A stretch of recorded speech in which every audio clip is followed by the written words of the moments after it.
أعوذ بالله من الشيطان الرجيم. بسم الله الرحمن الرحيم.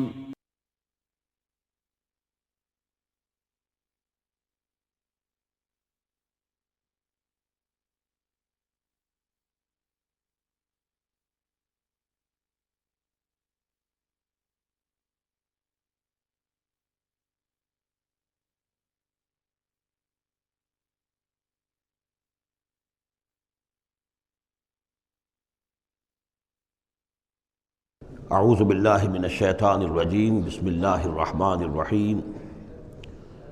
جند ما هنالک محزوم من الاحزاب کذبت قبلہم قوم نوح وعاد وفرعون ذو الاوتاد وثمود وقوم لوط واصحاب الایکۃ اولئک الاحزاب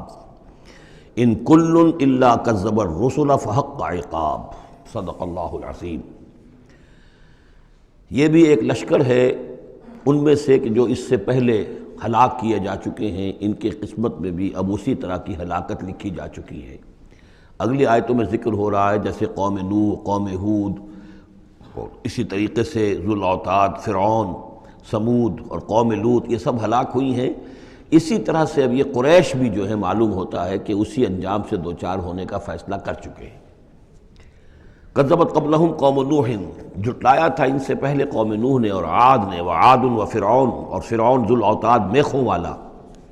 کیونکہ ان کا لشکر بہت بڑا تھا، تو جب وہ لاؤ لشکر کے ساتھ چلتے تھے تو بہت سے گھوڑوں پر اور خچروں پر تو صرف وہ جو کھوٹے ہوتے ہیں کہ جن سے کہ خیمے گاڑے جاتے ہیں اس کے لیے، تو وہی لدے ہوئے ہوتے تھے۔ وثمود، اور قوم ثمود، وقوم لوط، لوط کی قوم، واصحاب الایکہ، اور یہ قوم شعیب جو بن والے تھے۔ اولئک الاحزاب، یہ ہیں وہ جماعتیں، یہ ہیں وہ گروہ، یہ ہیں وہ قومیں کہ جو ہلاک ہو چکی ہیں۔ ان کل الا کذب الرسل، ان سب نے رسولوں کی تکذیب کی، فحق عقاب، تو وہ میرے سزا کے اور میری عقوبت کے مستحق ہو گئے۔ وما ينظر هؤلاء الا صيحة واحدة ما لها من فواق، اور یہ لوگ بھی اب منتظر نہیں ہیں مگر صرف ایک چنگھاڑ کے، ایک ہی چنگھاڑ ہوگی ہماری طرف سے، ما لہا من فواق، جس میں کوئی وقفہ نہیں ہوگا، یہ ایک مسلسل۔ آپ دیکھیں کہ اگر کوئی زوردار آواز مسلسل چلے تو یہ انسان کی ہلاکت کا ذریعہ بن جائے گی۔ کبھی کبھی لاؤڈ سپیکر میں خرابی ہوتی ہے اور اس کی گونج پیدا ہوتی ہے، بسا اوقات نماز کے دوران اس کا تجربہ ہوتا ہے، تو جو کیفیت پھر ہو جاتی ہے انسان کی، حالانکہ وہ چند سیکنڈز کی بات ہے، 1-2 منٹ کی بات ہے، لیکن اگر زوردار آواز مسلسل چلے، ویسے بھی آج ہمیں معلوم ہے کہ یہ ساؤنڈ ویوز جو ہوتی ہیں یہ بھی ایک قسم کی انرجی ہے، اور ان ساؤنڈ ویوز کے ذریعے سے بھی یہ سارے کا سارا جو نظام ہے درہم برہم ہو سکتا ہے۔ یہ اگر اتنی زوردار ویوز ہوں تو ان سب کو توڑ پھوڑ کر رکھ دیں گے جو کہ مادی یہ اس وقت عالم ہے۔ تو ان وما ينظر هؤلاء، مطلب اللہ تعالیٰ کو کوئی اور بہت بڑا کوئی کام کرنے کی ضرورت نہیں ہوتی قوموں کو ہلاک کرنے کے لیے، ایک چنگھاڑ، وما ينظر هؤلاء الا صيحة واحدة ما لها من فواق، لیکن وہ رکے گی نہیں، بیچ میں دم نہیں لے گی، مسلسل۔ وقالوا ربنا عجل لنا قطنا قبل يوم الحساب، اور وہ کہہ رہے ہیں، اور یہ وہ استہزان کہا کرتے تھے کہ پروردگار یہ جو محمد کہہ رہا ہے صلی اللہ علیہ وسلم کہ ہمارا کوئی حساب کتاب ہونا ہے،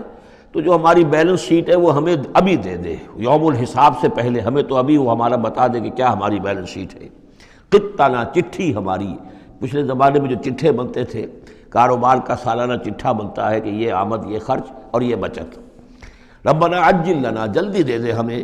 لنا قطنا، ہماری چٹھی، ہمارا کریڈٹ اور ڈیبٹ بیلنس جو ہے، بیلنس شیٹ دے دے، قبل یوم الحساب، اس یوم الحساب سے پہلے۔ اصبر علی ما یقولون، اے محمد صلی اللہ علیہ وسلم آپ صبر کیجئے جو کچھ یہ کہہ رہے ہیں۔ واذکر عبدنا داود، اور آپ تو ذرا تذکرہ کیجئے داود کا، ہمارے بندے داود کا، ذل عید، جو بڑی قوت والا تھا، انہ اواب، اور ساتھ ہی وہ بہت ہی رجوع کرنے والا تھا اللہ کی جناب میں۔ انا سخرنا الجبال معہ، ہم نے تو اس کے ساتھ پہاڑوں کو مسخر کر دیا تھا، یسبحن بالعشی والاشراق، جو اس کے ساتھ ہی تسبیح کرتے تھے اس کی آواز میں آواز ملا کر، شام کو بھی اور صبح کے وقت بھی۔ والطیر محشورا، اور پرندے بھی کہ جو جمع کر دیے جاتے تھے، جو ان کے ساتھ مل کر حمد کے ترانے الاپتے تھے۔ کل لہ اواب، یہ سب کے سب اللہ کی طرف رجوع کرتے تھے، یا یہ کہ یہ سب کے سب رجوع کرتے تھے حضرت داؤد کی طرف، اور پھر داؤد جو ہے وہ گویا کہ ان سب کے ساتھ اللہ کی جناب رجوع کرتے تھے۔ وَشَدَدْنَا مُلْكَهُ وَآتَيْنَاهُ الْحِكْمَةَ وَفَصْلَ الْخِطَابِ، اور ہم نے اس کی جو حکومت تھی اسے خوب مضبوط کیا تھا، اور ہم نے اسے حکمت عطا کی تھی اور فصل الخطاب بھی عطا کیا تھا، یعنی فیصلہ کن بات کہنے کی صلاحیت، ایسی بات کہی جائے جس سے کہ لوگ سب مطمئن ہو جائیں کہ ہاں یہ بات ٹھیک ہے، فیصلہ کن بات ہو، دو ٹوک ہو، اور یہ کہ سب کے لیے موجب اطمینان ہو۔ وَهَلْ أَتَاكَ نَبَأُ الْخَصْمِ، اب یہ جو 3-4 واقعات اس صورت میں آ رہے ہیں یہ مشکلات القرآن میں سے ہیں۔ اس کی وجہ یہ ہے کہ یہ ہیں واقعات، لیکن ان کی یہاں پہ صرف اشارے کنائے میں قرآن نے تذکرہ کیا ہے۔ ان کی تفصیل کے لیے اگر ہم رجوع کرتے ہیں تورات کی طرف تو وہاں ہمیں کچھ قصے ایسے ملتے ہیں کہ جو انبیاء کی شان سے پوری طرح مطابقت نہیں رکھتے، لہذا ایک بہت یوں سمجھیے کہ ایک ہمارے لیے شش و پنج کا مسئلہ ہے کہ مفسرین واقعہ تو اس طرح کا ہے، معلوم ہوتا ہے کہ کہیں کوئی خطا ہوئی ہے اور ہو جاتا ہے، آخر نبی اور رسول جو ہے وہ بھی سب اللہ کے بندے تھے، اور اللہ تعالیٰ کی طرف سے خصوصی حفاظت ان کی ہوتی تھی، وہ معصوم ہوتے تھے بئی معنی، یہ نہیں کہ ان کے اندر کوئی غلطی کا رجحان ہی کبھی پیدا نہیں ہو سکتا تھا، وہ تو اگر یہ رجحان ہی پیدا نہ ہوتا تو فرشتے ہوتے، پھر وہ انسان نہ رہتے، جب تک وہ انسان تھے تو اس رجحان کے پیدا ہونے کی نفی ہم نہیں کر سکتے، لیکن یہ کہ اللہ انہیں بچا لیتا تھا، روک لیتا تھا۔ تو وقت کے اوپر بچا لینا، روک لینا، جیسے حضور کے بارے میں آتا ہے کہ آپ اپنی وہ نوجوانی کے دور میں حضور فرماتے کہ 2 مرتبہ میں نے ارادہ کیا کہ وہ جو میلے ہوتے تھے جہاں پر کچھ وہ قصے کہانیاں ہوتی تھیں، وہاں پر فوش گوئی بھی ہوتی تھی، شاعر جو ہیں وہ ایسے ایسے اپنے قصیدے سناتے تھے، اپنے معاشقوں کی تفاصیل بیان کرتے تھے، تو 2 مرتبہ حضور کہتے ہیں میں نے ارادہ کیا کہ میں بھی ان میں جاؤں، دیکھوں کیا ہوتا ہے، وہاں پہ میں بھی شریک ہوں، لیکن دونوں مرتبہ یہ ہوا کہ فاصلے پر ہوتا ہوگا، ظاہر بات ہے کہ عین مکے میں تو نہیں تھا وہ، تو جیسے عکاس کا بازار جو ہے وہ ذرا فاصلے پر لگتا تھا، تو راستے ہی میں کہیں تھوڑی دیر آرام کرنے کے لیے بیٹھے ہیں اور نیند آ گئی ہے، ساری رات سوتے رہے، صبح آنکھ کھلی ہے، تو اللہ تعالیٰ نے بچا لیا کہ وہاں جانے کی شکل ہی پیدا نہیں ہوئی، حالانکہ ابھی نبوت آپ کو، ویسے تو نبی پیدائشی نبی ہوتے ہیں، نبوت تو حضور فرماتے ہیں کہ مجھے مل چکی تھی جبکہ ابھی آدم کی روح جو ہے وہ ان کے جسد میں پھونکی نہیں گئی تھی، والآدم بین الروح والجسد، تو عالم ارواح میں بھی نبی کی روح جو ہے وہ تو اپنی اسی امتیازی شان کے ساتھ تھی، لیکن یہ کہ نبوت کا ظہور ہوا ہے جب آپ کی عمر 40 برس کی ہوئی ہے، لیکن اس سے پہلے بھی بچپن میں بھی اور لڑکپن میں بھی اور اس کے بعد آگے جو ہے جوانی اور نوجوانی میں بھی اللہ پوری طرح حفاظت کرتا ہے، لیکن حفاظت کا مطلب یہی ہے کہ کوئی غلط بات کا ارادہ اگر پیدا ہو بھی جائے کسی وجہ سے تو اللہ تعالیٰ ایسے انتظامات کر دیتا ہے کہ اس کی تکمیل کی نوبت نہیں آتی۔ اب یہ جو ایک واقعہ ہوا ہے حضرت داؤد علیہ السلام کا، اس کے پیچھے جو قصہ بیان کیا گیا ہے جو تورات میں ہے،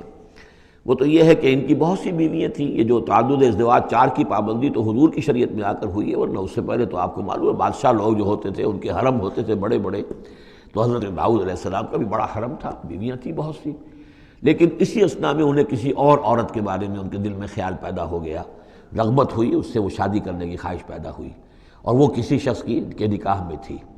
اس خیال کا دل میں آنا جو ہے بس اس کے اوپر ٹوکنے کے لیے کہ تم کیا سوچ رہے ہو، یہ غلط بات سوچ رہے ہو، اللہ تعالیٰ نے ایک شکل پیدا کر دی۔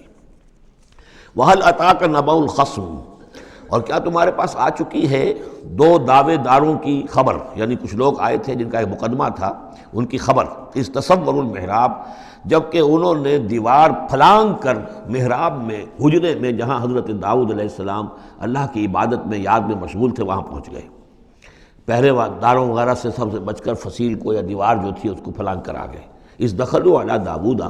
اب جب وہ وہاں وہ تنہا اللہ کی یاد میں تھے، انہوں نے دیکھا اللہ داؤد نے کہ یہ 2 اشخاص آ گئے ہیں، ففزع منہم، تو وہ ڈرے ان سے کہ پتہ نہیں کس نیت سے آئے ہیں، کس ارادے سے آئے ہیں، 2 انسان ہیں۔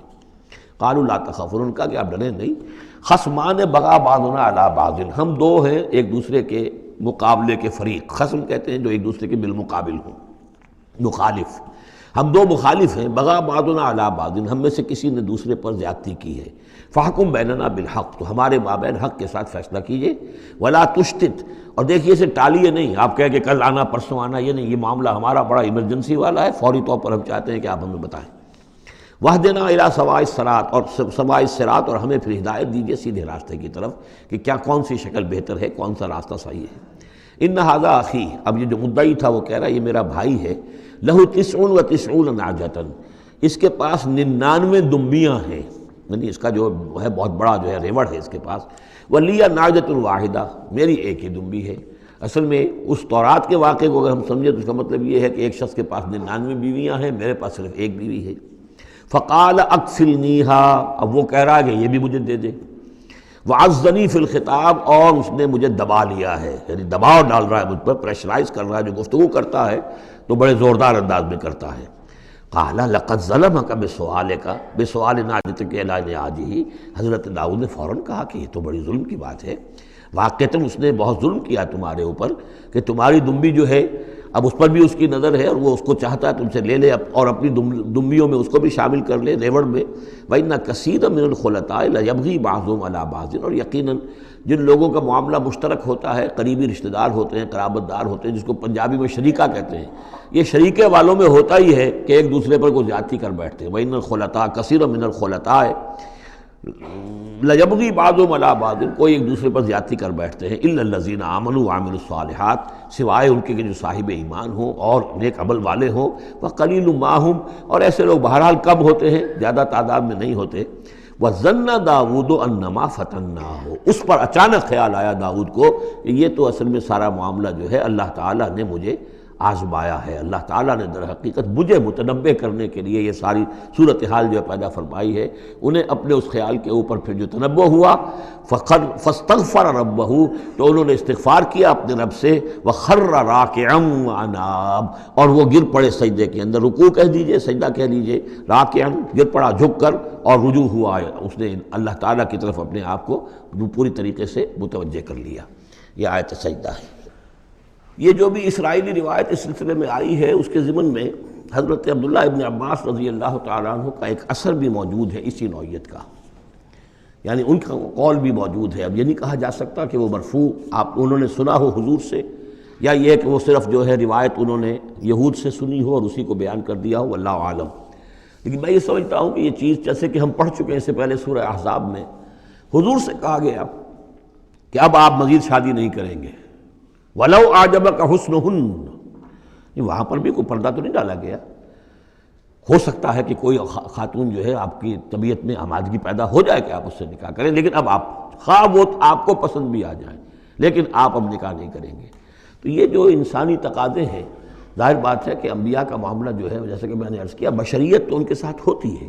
اور بشری تقاضے بھی ہوتے ہیں، لیکن نبی معصوم ہوتا ہے اس معنی میں کہ ان کا اس طرح کا کوئی اگر خیال ہو بھی جائے تو اس کی تکمیل اللہ نہیں ہونے دیتا، حفاظت کر لیتا ہے، اسی کا نام ہے عصمت انبیاء۔ فغفرنا لہ ذلک، تو ہم نے وہ جو بھی معاملہ تھا ہم نے معاف کر دیا اسے۔ وَإِنَّ لَهُ عِندَنَا لَزُلْفَىٰ، اور وحسن مآب، اور یقیناً ہمارے پاس داؤد کا لیے بہت اونچا مرتبہ ہے اور بہت اچھا ٹھکانہ ہے، جہاں وہ جب لوٹ کر آئے گا تو بہت اعلیٰ مقام ہم عطا کریں گے۔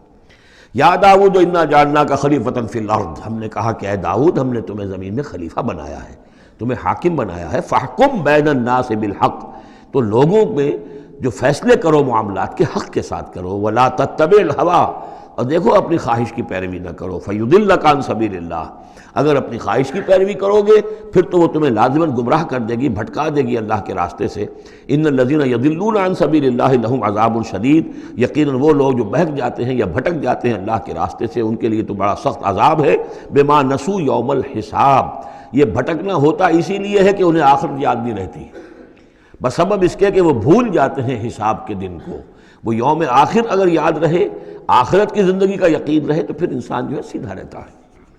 وما خلقنا السماء والارض وما بینہما باطلا، اور ہم نے جو کچھ کے آسمانوں میں ہے اور زمین میں ہے اور جو کچھ ان کے مابین ہے اسے بیکار پیدا نہیں کیا۔ اب یہ وہی لفظ آ گیا ہے دوبارہ جو سورہ آل عمران میں تھا، ربنا ما خلقت ھذا باطلا سبحانک فقنا عذاب النار۔ اس کے علاوہ سورہ مومنون میں آ چکا ہے، افحسبتم انما خلقناکم عبثا وانکم الینا لا ترجعون۔ تو یہ عبث اور بیکار کام کرنا اللہ کی شان سے بہت ہی یوں سمجھیے کہ بعید ہے۔ ذالک ظن الذین کفروا، یہ گمان تو ان لوگوں کا ہے جنہوں نے کفر کیا ہے۔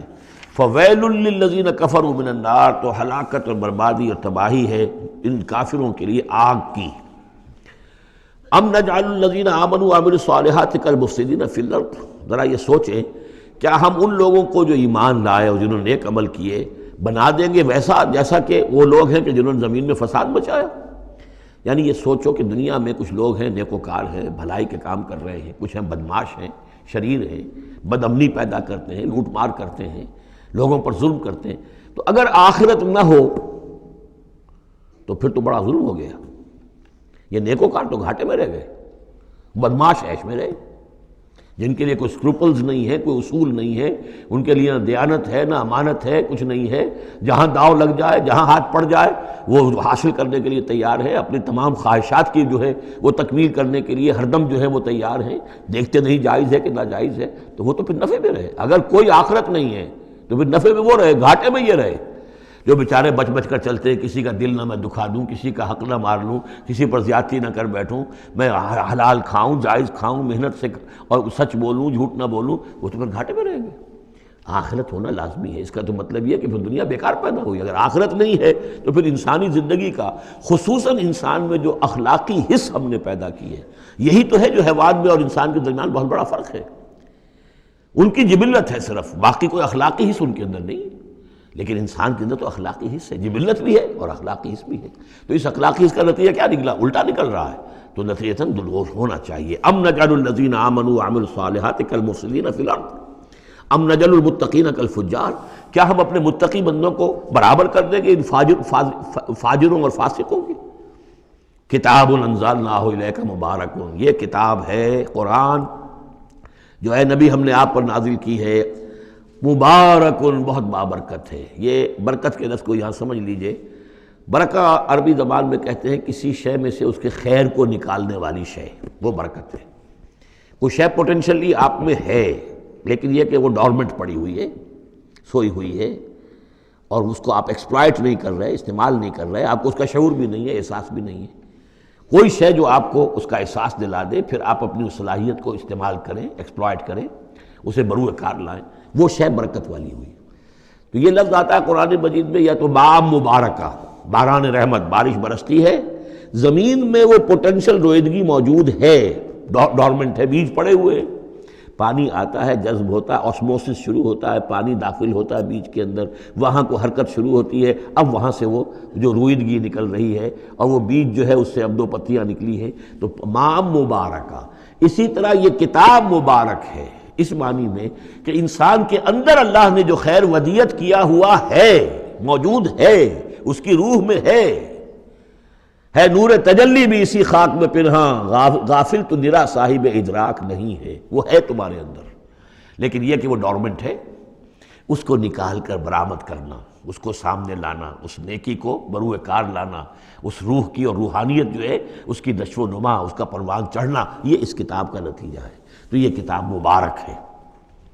کتاب انزلناہ الیک مبارک لیدبروا آیاتہ ولیتذکر اولو الالباب، یہ مبارک ہے، بابرکت ہے، تاکہ وہ تدبر کریں اس کی آیات پر، اور تاکہ جو ہوش مند لوگ ہیں وہ اس سے سبق حاصل کریں۔ وَوَهَبْنَا لِدَاوُودَ سلیمان، اور ہم نے داؤد کو سلیمان جیسا بیٹا عطا کیا، نعم العبد، بہت ہی اچھا بندہ تھا ہمارا، انہ اواب، اور یقیناً وہ بھی ہماری طرف رجوع کرتا رہتا تھا، ہماری طرف ہی رجوع رہتا تھا، توجہ رکھتا تھا، گیان دھیان ہمارے ساتھ لگائے رکھتا تھا۔ اذ ورد علیہ بالعشی الصافنات الجیاد، جب یہ کہ شام کے وقت ان کے سامنے پیش کیے گئے، یعنی جیسے انہوں نے پہلے ہم پڑھ چکے ہیں کہ انہوں نے اپنی فوجوں کی انسپیکشن کی تھی، تو وہ فوجیں کہ جو انسانوں کی بھی تھی، جنوں کی بھی تھی، یوزعون، ان کی ریجیمنٹس بنائی گئی تھیں، بٹالینز بنائی گئی تھیں، اس میں پرندے بھی تھے۔ اسی طریقے سے اب یہ جو گھوڑے رکھے ہوئے تھے جہاد کے لیے، ظاہر بات ہے کہ گھوڑے، کیولری جو ہے وہ تو زمانے میں اصل شے تھی، تو اس کو انہوں نے جو شام کے وقت انسپیکشن پریڈ کوئی ہوئی گھوڑوں کی، تو وَإِذْ عُرِضَ عَلَيْهِ بِالْعَشِيِّ الصَّافِنَاتُ الْجِيَادُ، بہت ہی عمدہ، بہت اعلیٰ نسل والے، بہت عمدہ جو گھوڑے تھے، ان کو اس کے سامنے پیش کیے گئے، معائنہ کر رہے تھے حضرت سلیمان۔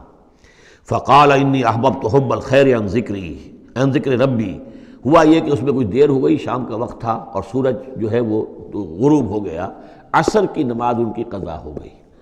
جیسے کہ حضور کی عصر کی ایک نماز قضا ہوئی تھی غزوہ احزاب میں، اور اس پر حضور نے لعنت فرمائی تھی پھر کفار پر کہ ان کی وجہ سے ہماری آج عصر کی نماز، اور خاص طور پر جس کو صلاۃ الوسطیٰ عام طور پر چونکہ گمان ہے، وہ آج ہماری قضا ہو گئی، تو عصر کی نماز ان کی قضا ہو گئی۔ تو انہوں نے کہا کہ مجھے یہ جو حب الخیر، یہ خیر ہے نا، یہ گھوڑے جو ہیں یہ خیر ہے، دولت ہے، ایک آدمی کی بہت اچھی جو ہے پونجی ہے، اس کی محبت نے، انی احببت حب الخیر عن ذکر ربی، میں اس کی محبت میں اتنا مصروف ہو گیا، اتنا مشغول ہو گیا کہ اپنے رب کا ذکر جو ہے وہ بھول گیا، حتیٰ توارت بالحجاب، حتیٰ توارت الشمس بالحجاب، یہاں گویا کہ سورج کا لفظ محذوف ہے، یہاں تک کہ سورج جو ہے وہ تو چھپ گیا، اوٹ میں آ گیا۔ ردوہا علیہ، تو اس میں انہوں نے کہا کہ ذرا واپس لاؤ ان گھوڑوں کو۔ فطفق مسحا بالسوق والاعناق، تو اب وہ لگا تلوار مارنے ان کی گردنوں پر اور ان کے پیروں پر۔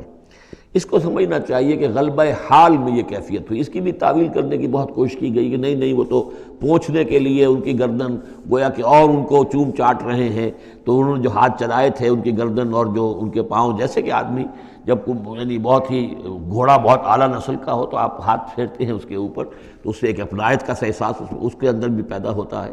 تو یہ جو نہیں، یہ بات نہیں ہے، بات سیدھی وہی ہے کہ جو یعنی خام خواہ اس میں ضرورت نہیں ہے، جیسے کہ غلبہ حال کسی وقت ہو جاتا ہے، خام خواہ تعویل کی کیا ضرورت ہے؟ جیسے حضرت عمر کا معاملہ ہو گیا تھا کہ غزوہ احد میں تلوار پھینک کر بیٹھ گئے کہ اب جب محمد ہی قتل ہو گئے صلی اللہ علیہ وسلم تو اب اور کس کے لیے لڑنا ہے؟ حالانکہ لڑنا تو اللہ کے لیے تھا، محمد کے لیے تو نہیں لڑنا تھا، لیکن ایک طرح طبیعت ہوتی ہے ایک وقت میں احساسات اور جذبات کا ایسا غلبہ ہو جاتا ہے۔ وہی غلبہ ان پر ہوا ہے حضور کے انتقال کے وقت، وہ بھی تلوار کھینچ کے بیٹھ گئے تھے کہ جو شخص کہے گا کہ محمد کا انتقال ہو گیا گردن اڑا دوں گا۔ وہ تو پھر حضرت ابو بکر آئے ہیں، انہوں نے پھر آ کے خطبہ دیا ہے، اور خطبے میں وہ آیت بھی پڑھی ہے وَمَا مُحَمَّدٌ إِلَّا رَسُولٌ قَدْ خَلَتْ مِن قَبْلِهِ الرُّسُلُ أَفَإِن مَاتَ أَوْ قُتِلَ انقلبتم عَلَىٰ أَعْقَابِكُمْ، اور ساتھ ہی پھر انہوں نے یہ خطبہ دیا کہ مَن كَانَ يَعْبُدُ مُحَمَّدًا فَإِنَّ مُحَمَّدًا قَدْ مَاتَ وَمَن كَانَ يَعْبُدُ اللَّهَ فَإِنَّ اللَّهَ حَيٌّ لَا يَمُوتُ۔ کوئی شخص اگر محمد کو پوجتا تھا، محمد کی عبادت کرتا تھا تو وہ سن لے محمد کا انتقال ہو گیا، اور جو کوئی اللہ کو پوجتا تھا اور اللہ کی بندگی کرتا تھا اس کو جان لینا چاہیے اللہ پر کبھی موت واقع نہیں ہوگی، وہ زندہ رہنے والا ہے۔ تو یہ غلبہ حال کی ایک کیفیت ہے کہ اسی کیفیت میں کہ میری یہ نماز جو ہے یہ چھوٹ گئی ہے۔ بہرحال یہ دونوں میں نے آپ کے سامنے رکھ دیے ہیں۔ وَلَقَدْ فَتَنَّا سُلَيْمَانَ وَأَلْقَيْنَا عَلَىٰ كُرْسِيِّهِ جَسَدًا ثُمَّ أَنَابَ۔ اس معاملے میں تو ایک جو ہے یعنی مرفوع حدیث موجود ہے جس کا کہ اب ذکر ہو رہا ہے یہاں پر، حضرت سلیمان سے ایک اور بھی ایک موقع پر اسی طریقے کا کہ خطا کہہ دیجئے، جیسے کہ خطا حضور سے ہو گئی تھی۔ سورہ کہف میں ہم پڑھ چکے ہیں کہ جب سوال کیا گیا بتائیے کون ہیں اصحاب کہف، کون تھے، ان کا واقعہ کیا ہے، اور وہ ذوالقرنین کون، آپ کہتے ہیں ٹھیک ہے میں کل بتا دوں گا، اس لیے کہ روزانہ حضرت جبرائیل آتے تھے، میں پوچھ لوں گا اور مجھے جواب مل جائے گا، میں تمہیں دے دوں گا۔ لیکن کئی دن تک حضرت جبرائیل نہیں آئے۔ اب پھر دیکھیے کہ آپ کی جان جو ہے وہ ضیق میں آ گئی کہ نہیں آ گئی، لوگوں نے تالیاں پیٹ دی، بس چھٹی گم ہو گئی، کہاں ہے اب تمہاری وہ وحی، اور کہاں تمہارے پاس وہ ذریعہ علم۔ اس کے بعد پھر وحی نازل ہوئی تو ساتھ ہی وہ آیت بھی سورہ کہف میں نازل ہوئی، وَلَا تَقُولَنَّ لِشَيْءٍ إِنِّي فَاعِلٌ ذَلِكَ غَدًا إِلَّا أَن يَشَاءَ اللَّهُ۔ آئندہ کبھی اے نبی کسی بھی کام کے بارے میں کبھی ہرگز یہ نہ کہیے گا یہ کام میں کل کر دوں گا مگر اس استثناء کے ساتھ اگر اللہ نے چاہا، انشاءاللہ، اگر انشاءاللہ میرا ارادہ ہے انشاءاللہ میں یہ کام کر دوں گا، انشاءاللہ کے بغیر۔ ہم لوگ جو کہتے رہتے ہیں تو ہماری کوئی حیثیت نہیں ہے کہ اس پر پکڑا جائے ہمیں، لیکن جو بڑے لوگ ہوتے ہیں، جو عظیم شخصیات ہوتی ہیں، تو ان کے لیے یہ معاملہ جو ہے وہ اتنا ہی سخت ہوتا ہے اللہ کا، پھر ان کی گرفت بھی ہوتی ہے تو چھوٹی چیز پر ہوتی ہے، بڑے لوگوں کی چھوٹی چیز پر بھی بڑی سخت گرفت ہوتی ہے، یہ قاعدہ قانون ہے۔ تو اسی طرح کا معاملہ انشاءاللہ ہی کہنے کا معاملہ ہو گیا ہے کہ جو بھول گئے یا کسی وجہ سے حضرت سلیمان کا اصل میں ان کا کوئی معاملہ ہوا، اپنے کچھ سپہ سالاروں سے ناراض ہوئے ان سے، اور انہوں نے سمجھا کہ شاید تم یہ سمجھتے ہو کہ میری جو طاقت اور حکومت ہے وہ تمہارے ہی بل پر قائم ہے، میں آج اپنی تمام ازواج کے پاس جاؤں گا اور ان سب سے میں صحبت کروں گا اور سب سے جو ہے وہ اولاد ہوگی، اور میرے اتنے جو ہیں وہ جوان ہاتھ پھر پیدا ہو جائیں گے تاکہ یہ کہ میں تمہارا شاید اتنا پھر میں دستے نگر نہ رہوں۔ اس طرح سے انہوں نے کچھ کہا، اور ساری اس ایک رات میں اپنی تمام بیویوں کے ساتھ انہوں نے صحبت کی، لیکن یہ کسی بیوی کو حمل نہیں ہوا، ایک کو ہوا تو اس کا بھی کوئی بچہ جو ہے ادھورا سا، وہ 7 ماسہ ہوگا 6 ماسہ ہوگا، وہ پیدا ہوا، دائی نے لا کر ان کے تخت پر رکھ دیا، اور شاید اس کا چرچا بھی ہو گیا تھا کہ انہوں نے یہ بات کہی تھی، تو اب پورے گویا کے درباریوں میں بھی اس کی شہرت تھی کہ دیکھیں اب کیا ہوتا ہے ان کے ساتھ، تو اس معاملے میں انہیں کچھ سبکی اٹھانی پڑی، وہ ہے وہ واقعہ جو یہاں بیان ہو رہا ہے۔ وَلَقَدْ فَتَنَّا سُلَيْمَانَ، اور اسی طرح ہم نے فتنے میں ڈالا تھا سلیمان کو، وَأَلْقَيْنَا عَلَىٰ كُرْسِيِّهِ جَسَدًا ثُمَّ أَنَابَ، اور ہم نے اس کے تخت پر ایک ایسا جسد لا کر لوتھڑا سا ڈال دیا تھا، وہ دائی نے لا کر ڈالا کہ یہ وہ آپ کی جو تھی قسم اس کا یہ نتیجہ ہے اللہ کی طرف سے۔ لیکن یہ کہ بہرحال انہوں نے اس پر بھی توبہ کی، بلکہ یہاں تک روایت میں آتا ہے کہ فرشتے نے یاد بھی دلانے کی کوشش کی انہیں کہ انشاءاللہ کہیے، لیکن کیا اس وقت کیا کیفیت تھی ان کی جذباتی کہ انہوں نے وہ بات نہیں کہی، اور اس پر پھر اللہ تعالیٰ نے گویا کہ تنبیہ کرنا ضروری سمجھا۔ قال رب اغفر لی وہب لی ملکا، اب اس پر انہوں نے اللہ سے اناب رجوع کیا اور دعا کی، پروردگار مجھے معاف فرما دے میری خطا، وہب لی ملکا لا ينبغی لأحد من بعدی، اور مجھے ایسی حکومت عطا فرما، تیرا جو مجھ پر کرم ہے اور میرے والد پر جو کرم تو نے کیا، جو ہم دونوں پر احسانات کیے ہیں، یہ دعا ہم پڑھ چکے ہیں، رب اعوذنی ان اشکر نعمتک التی انعمت علی وعلی والدی وان اعمل صالحا، یہ حضرت سلیمان کی دعا پہلے آ چکی ہے۔ وَهَبْ لِي مُلْكًا لَا يَنبَغِي لِأَحَدٍ مِّن بَعْدِي، مجھے ایسی حکومت عطا فرما کہ جو میرے بعد کسی اور کے لیے ممکن نہ ہو۔ اور یہ واقعہ ہے کہ ان کی جو حکومت تھی وہ جنات پر بھی تھی، ان کی حکومت ہوا پر بھی تھی، ان کا قانون پرندوں پر بھی چل رہا ہے۔ اس اعتبار سے واقعتاً یہ مثالی ہے ایک معاملہ، لا ينبغی لأحد من بعدی، میرے بعد پھر کسی اور کو اس طرح کی حکومت نہ ملے، تو اس طرح کی حکومت پھر اللہ تعالیٰ نے کسی اور کو نہیں دی۔ اللہ نے ان کی اس دعا کو قبول فرمایا، انک انت الوہاب، یقیناً تو ہی ہے دینے والا، عطا کرنے والا۔ فسخرنا لہ الریح تجری بامرہ رخاء حیث اصاب، تو ہم نے ہوا کو بھی اس کے لیے مسخر کر دیا، اس کے حکم پر وہ چلتی تھی، اس کے حکم سے چلتی تھی، بڑی ہی نرمی اور آہستگی کے ساتھ جہاں بھی وہ پہنچنا چاہتا تھا، یعنی ہوا کی ڈائریکشن بھی ان کے اختیار میں، اور وہ ہوا جو ہے پھر ان کے سفینوں کو لے کر سمندروں کے اندر بھی جدھر وہ جانا چاہتے تھے وہ آرام کے ساتھ لے کر جاتی تھی۔ وَشَيَاطِينَ كُلَّ بَنَّاءٍ وَغَوَّاصٍ، اور ہم نے مسخر کر دیے تھے اس کے لیے وہ شیاطین یعنی جنات، کل بنائن جو سب کے سب بنانے والے تھے، عمارتوں کے بنا، بنا کہتے ہیں معمار کو۔ بنا حسن البنا شہید رحمۃ اللہ علیہ، ان کا خاندانی پیشہ جو ہے وہ تعمیر، وہ معمار خاندان سے تھے، اور عربوں میں کوئی اس میں آر نہیں ہوتا۔ آپ سعودی عرب میں جائیں گے سقا، اب وہاں پہ کوئی صاحب ہوں گے جن کے جد امجد جو ہیں وہ حرم کے اندر کہیں پانی پلاتے تھے لوگوں کو، ساقی کے کام کر، سقا، وہ اپنے نام کے ساتھ سقا لکھتے، انہیں کوئی وہ نہیں۔ خباز نان بائی خاندان چلا رہا ہے، خبازوں کا خاندان ہے، نان بائی ہے، تو کام کے اندر تو پیشے میں عیب نہیں رکھیے نہ فرحات کو نام، سیدھی سی بات ہے۔ تو وہ بنا، وہ ان کے لیے تھے معمار، وغواص، اور غوطہ خور، غوطہ کرنے والے، سمندروں میں غوطہ لگا کر اور وہاں سے موتی وغیرہ نکالنے والے، وآخرین مقررین فی الاسفاد،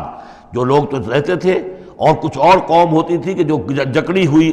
زنجیروں میں، یہ جنات کی طاقت جو ہے ایک نفری وہ ہوتی تھی جو رکھی رہتی تھی کہ جہاں ایمرجنسی میں ضرورت ہو تو پھر ان کو وہاں سے استعمال کیا جائے۔ ھذا عطاؤنا، اور ہم نے ان سے کہہ دیا تھا اے سلیمان یہ ہماری عطا ہے تمہارے لیے، فمنن او امسک، چاہو تو یہ تقسیم کرو لوگوں کے اندر، لوگوں پر احسان بھی کرو، اور چاہو تو اپنے پاس رکھو بغیر حساب۔ بہرحال ہم نے اس پر حساب کوئی نہیں رکھا، ہم تم سے اس پر کوئی حساب نہیں لیں گے۔ وَإِنَّ لَهُ عِندَنَا لَزُلْفَىٰ وَحُسْنَ مَآبٍ، اور یقیناً اس کے لیے ہمارے پاس بہت اونچا رتبہ بھی ہے اور بہت عمدہ ٹھکانہ بھی ہے، جب وہ لوٹ کر آئیں گے تو ان کو وہاں پر بہت عمدہ ٹھکانہ ملے گا۔ وَاذْكُرْ عَبْدَنَا أَيُّوبَ إِذْ نَادَىٰ رَبَّهُ أَنِّي مَسَّنِيَ الشَّيْطَانُ بِنُصْبٍ وَعَذَابٍ، اور ذرا یاد کیجئے، ذکر کیجئے حضرت ایوب کا علیہ السلام، ہمارا بندہ ایوب، جب اس نے پکارا اپنے رب کو، انی مسنی الشیطان بنصب وعذاب، کہ شیطان نے مجھے چھوت لگا دی ہے، بڑی تکلیف اور ایذا اور تکلیف، اور اس کی بیماری تھی، جلدی کوئی بیماری تھی جس کی وجہ سے سارا جسم جو ہے گل گیا تھا، اور اس درجے اس میں کوئی تعفن بھی تھا، کیڑے بھی پڑ گئے تھے کہ ان کی اہلیہ، بیوی، بچے، ایک وقت تک تو انہوں نے خدمت کی جب تک کی، پھر بعد میں آ کر سب ہمت ہار کر ان کو چھوڑ کر چلے گئے تھے۔ تو گویا کہ اس قسم و پرسی کے عالم میں پھر انہوں نے یہ دعا کی، تو اللہ تعالیٰ نے فرمایا کہ ارکض برجلک، ذرا اپنا پاؤں مارو زمین پر، ھذا مغتسل، یہ اب تمہارے اس ایڑی کے جو زور سے جو چشمہ ہم نے نکال بہایا ہے، یہ تمہارے نہانے کے لیے ہے، بارد و شراب، ٹھنڈا ہے، اور پینے کے لیے بھی ہے۔ تو شاید جس کو ہم کہتے ہیں گندھک کا کوئی چشمہ نکل آیا ہو، جو کہ جلدی امراض کے لیے چشمے ہوتے ہیں جہاں جاتے ہیں لوگ، جلدی امراض کے لوگ جا کر وہاں جا کر نہاتے ہیں تو اس سے شفا ہوتی ہے، تو اللہ نے اس کے اندر وہ شفا ان کے لیے رکھ دی، وہ ٹھیک ہو گئے۔ وَوَهَبْنَا لَهُ أَهْلَهُ وَمِثْلَهُم مَّعَهُمْ، اب پھر ان کی اولاد بھی اور ان کی اہل و عیال سب واپس بھی آ گئے، اور یہ کہ مزید بھی ہم نے انہیں اور اہل و عیال عطا کیے، مِثْلَهُم مَّعَهُمْ رحمتاً منا، یہ سب ہماری جانب سے رحمت کا مظہر تھا، وذکریٰ، اور یاد دہانی اور نصیحت، لِأُولِي الْأَلْبَاب، ہوش مند لوگوں کے لیے۔ وَخُذْ بِيَدِكَ رِزْقًا، کسی موقع پر اپنی بیوی سے ناراض ہو کر ان کہا تھا کہ میں تمہیں 100 کوڑے لگاؤں گا یا 100 تمہیں ماروں گا کمچیاں، تو غصے میں آ کر اب وہ قسم کھا لی اس کے اوپر. لیکن یہ کہ اب جب ٹھیک ہو گئے، بیوی بھی آ گئی، اب کیا کریں، وہ اس قسم توڑیں یا اس قسم کا کیا شکل کریں؟ تو اللہ نے اس کے لیے بھی انہیں ایک شکل بتا دی کہ سینکوں کا ایک تھبا لے لو، جیسے جھاڑوواں ہوتی تھی پرانے زمانے میں، تو اس میں وہ 100 اگر سینکیں ہیں تو وہ لے لو، خذ بیدک ضغثاً، تم لے لو اپنے ہاتھ میں سینکوں کا ایک مٹھا، فاضرب بہ، اور اس سے ایک ضرب لگا دو، ولا تحنث، اس سے یہ کہ تمہاری وہ قسم ٹوٹے گی نہیں، وہ 100 وہ جو ہیں کمچیاں ایک ہی مرتبہ لگ جائیں گی. انا وجدناہ صابرا، ہم نے اسے اپنا صبر کرنے والا بندہ پایا. نعم العبد، کیا ہی عمدہ وہ اچھا بندہ تھا ہمارا. انہ اواب، یقیناً وہ بھی ہماری طرف رجوع کرنے والا انسان تھا. واذکر عبادنا ابراہیم و اسحاق و یعقوب اولی الایدی والابصار، اور تذکرہ فرمائیے ہمارے بندوں ابراہیم کا اور اسحاق کا اور یعقوب کا، وہ بھی تھے بڑے ہاتھوں والے، یعنی بڑے ان کے یعنی قوتوں والے، والابصار، اور آنکھوں والے، مشاہدہ بھی، غور و فکر بھی، ہاتھوں والے بھی، طاقت والے بھی. انا اخلصناہم بخالصۃ ذکر الدار، ہم نے ان سب کو خالص کر لیا تھا ایک خالص شے کے لیے. ایک خالص شے کون سی ہے؟ آخرت کے گھر کی یاد دہانی. یعنی وہ لوگوں کو ہمیشہ متوجہ کرتے رہتے تھے کہ اصل زندگی آخرت کی زندگی ہے. انا اخلصناہم بخالصۃ، ایک خالص شے کے لیے ہم نے انہیں خالص کر لیا تھا. یعنی ان کی زندگی میں اب ایک ہی، جیسا کہ میں نے بارہا عرض کیا ہے کہ جو اللہ کا بندہ اس مقام پر پہنچ جائے، پھر واقعہ یہ ہے کہ اسے دنیا کی دولت سے دلچسپی نہیں، دنیا کی کسی اور دوسری چیز کی طرف رغبت نہیں. اس کے وقت کا، اس کا ایک ایک منٹ، اس کی توانائی جو بھی اللہ نے اس کو دی ہے، اس کا خون کا ایک ایک قطرہ وقف ہو جاتا ہے پھر اس کام کے لیے کہ خلق خدا کو خدا کی طرف بلائے، اللہ کی طرف بلائے، اور انہیں بچائے آخرت کے انجام سے، برے انجام سے. اس کے سوا کیا ہو؟ جیسے ہمارے شیخ معین الدین اجمیری رحمۃ اللہ علیہ، وہ آئے تھے ہندوستان میں، اگر اس وقت آ کر بیٹھے ہیں اجمیر میں، جبکہ اجمیر ابھی جو ہے وہ کفر کا گڑھ تھا، راجپوتوں کا مرکزی مقام. اس لیے کہ شیخ علی حجویری جو لاہور میں ہیں، جن کو داتا گنج بخش کہتے ہیں، وہ تو اس وقت آئے ہیں لاہور میں جبکہ لاہور اسلامی حکومت میں شامل ہو چکا تھا. لیکن یہ کہ یہ معین الدین اجمیری، کیونکہ ابھی تک مسلمانوں کی حکومت وہاں تک نہیں پہنچی تھی، جو سمجھیے اجمیر جو ہے وہ تو راجپوتوں کا گڑھ، اور اس میں جو ہے وہاں جا کر بیٹھ کے اللہ کا بندہ اور دعوت دے رہا ہے، اور کاروبار تو کوئی کرنے نہیں آئے تھے وہ، بلکہ یہ کہ اللہ کی طرف بلانا. تو اس کے لیے ہم نے خالص کر لیا تھا. جو بھی اللہ کا بندہ اپنے آپ کو اس کے لیے خالص کر لے، وہ گویا کہ اللہ تعالیٰ کے مصطفین میں سے ہو جاتا ہے. وہ لفظ آگے آ رہا ہے، انا اخلصناہم بخالصۃ ذکر الدار وانہم اننا لمن المصطفین الاخیار، اور یقیناً وہ ہمارے ہاں، ہمارے نزدیک وہ بڑے چنے ہوئے لوگ ہیں، اچھے لوگوں میں سے، نیک لوگوں میں سے چنے ہوئے لوگ، چنیدہ لوگ. جو شخص اپنی زندگی کا ہدف اسی کو بنا لے، مقصد اسی کو بنا لے، جینا مرنا اسی کے لیے ہو جائے، تو ظاہر بات ہے کہ اللہ تعالیٰ کے یہاں پر اس کا اونچا مقام ہے. وَاذْكُرْ اسماعیل والیسع وذا کفل، اور ذکر کیجئے اسماعیل کا بھی اور یسع. اب ان کے بارے میں صحیح طور پہ ہم کچھ نہیں کہہ سکتے، یہ دو جو ہیں یسع اور ذوالکفل. ذوالکفل کے بارے میں تو میں عرض کر چکا ہوں کہ ایک گمان یہ ہے، اور مجھے اس سے اتفاق ہے کہ یہ گوتم بدھ کی طرف اشارہ ہے، وہ اللہ کے نبی تھے. ذوالکفل، پے یہاں فے سے بدل گیا ہے. کپل وستو کا شہزادہ، سدھارتھا گوتما بدھا. بدھا تو اصل میں اس کا لقب ہے جو بعد میں بن گیا ہے، سدھارتھ اس کا نام تھا، سدھارتھا گوتما بدھا. اور کپل وستو کی ریاست تھی، اس کا یہ شہزادہ تھا. وَكُلُّ مِنَ الْأَخْيَارِ، یہ سب کے سب بھی بڑے ہی عمدہ لوگوں میں سے تھے. هَذَا ذِكْرٌ، یہ ایک ذکر ہے، یہ ایک تذکرہ ہے. وَإِنَّ لِلْمُتَّقِينَ لَحُسْنَ مآب، اور یقیناً ان متقین کے لیے، تمام متقین کے لیے بہت ہی اچھی جگہ ہے لوٹنے کی، آنے کی، اچھا ٹھکانہ ہے. جنات عدن، وہ باغات کے جو رہنے والے ہوں گے، ریزیڈنشل ہوں گے، بسنے والے. مفتحۃ لہم الابواب، جن کے دروازے ان کے لیے کھلے رکھے گئے ہوں گے. یہ اس سے بھی آگے بھی آئے گا سورہ زمر میں بھی کہ جنتوں کا معاملہ یہ ہے کہ اس کے دروازے کھلے ہوں گے جنتیوں کے استقبال کے لیے. جیسے کہ مہمان کے لیے جب آپ کو اس کا استقبال کرنا ہو تو یہ تو نہیں کرتے دروازے بند کر کے بیٹھ جائیں کہ وہ آ کے دستک ہی دے گا تبھی کھولیں گے، اس کا تو انتظار ہو رہا ہوتا ہے، تو دروازے کھلے ہوتے ہیں. لیکن جہنم کے بارے میں یہ آتا ہے کہ جب مجرم پہنچ جائے گا، جیسے جیل کا دروازہ ہوتا ہے، جب وہاں پہنچ جائے گا پھر وہ دروازے کھولے جائیں گے. یہ مضمون جو ہے سائملٹینیس کنٹراسٹ کی شکل میں جو ہے وہ آئے گا سورہ زمر میں. ان کے لیے دروازے کھلے رکھے جائیں گے جنات عدن کے. متکئین فیہا یدعون فیہا بفاکہۃ، اور اس میں وہ ٹیک لگا کر بیٹھے ہوں گے اور وہ آرڈر دیں گے، یدعونا آرڈر دیں گے، مانگیں گے، طلب کریں گے اس میں بفاکہۃ میوے بھی، کثیرۃ کثرت سے، و شراب اور مشروبات بھی، عمدہ سے عمدہ مشروبات، وعندہم قاصرات الطرف اتراب، اور ان کے پاس ہوں گی ایسی ان کی بیویاں کہ جو نیچی نگاہ والی ہوں گی اور ہم عمر ہوں گی۔ ھذا ما توعدون لیوم الحساب، یہ ہے جس کا تم سے وعدہ کیا جا رہا ہے حساب کے دن۔ ان ھذا لرزقنا ما لہ من نفاد، اور یہ ہوگا ہمارا رزق، ہمارا عطا کردہ دی ہوئی چیزیں، اب یہ کبھی ختم نہیں ہوں گی۔ یہ نہ سمجھنا کہ یہ نعمتیں ختم ہو جائیں گی، یہ باقی رہیں گی ہمیشہ ہمیشہ۔ ھذا وان للطاغین لشر مآب، یہ تو ہے اہل جنت کا معاملہ، لیکن جو سرکش تھے، جو باغی تھے ہمارے، ان کے لیے ہے برا لوٹنے کا مقام، بری جگہ، جہنم یصلونھا، جس میں وہ داخل ہوں گے، فبئس المہاد، اور وہ بہت ہی برا بچھونا ہوگا۔ ھذا فلیذوقوہ حمیم وغساق، اور کہہ دیا جائے گا یہ ہے اب وہ جس کا وعدہ تم سے کیا گیا تھا، فلیذوقوہ، اب وہ اس کو چکھیں۔ حمیم، جو کیا ہوگا وہاں، گرم پانی ہوگا، غساق، زخموں کا دھون، جو زخموں کو صاف کرتے ہیں جس پانی سے، پھر اس میں پیپ ہے یا کچھ اور چیزیں ہیں کہ جس سے انسان کی طبیعت ابا کرتی ہے۔ وآخر من شکلہ ازواج، اور اسی طرح کی اور چیزیں بھی جو ان کو دی جائیں گی کھانے اور پینے کے لیے، وہ اسی طرح کی چیزیں ہوں گی، گھناؤنی اور بد ذائقہ۔ ھذا فوج مقتحم معکم،